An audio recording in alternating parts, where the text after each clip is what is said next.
Давайте сюда перейдем, пожалуйста. Ну, пожалуйста. Уважаемый Владимирович, вот Союз Армян Россия еще полгода тому назад принял решение войти в Народный фронт. И, конечно, поддержали ваши кандидатуры. Мы полностью поддерживаем, мы гордимся, что у нас есть, это самым делом, такой кандидат, как вы. Мы верим в вас. Это не только наше мнение, это мнение всего, там более 2,5 миллионов армян проживает здесь. Вчера говорили. Я хочу сказать, знаете, вот ваши статьи... Вот, в Армении сколько? В Армении чуть больше, 3 миллиона 200.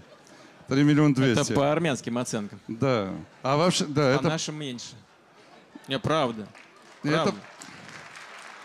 Это не шутка, не ирония никакая. Это правда. 500 тысяч человек зимой живет. Не зимой, вообще постоянно.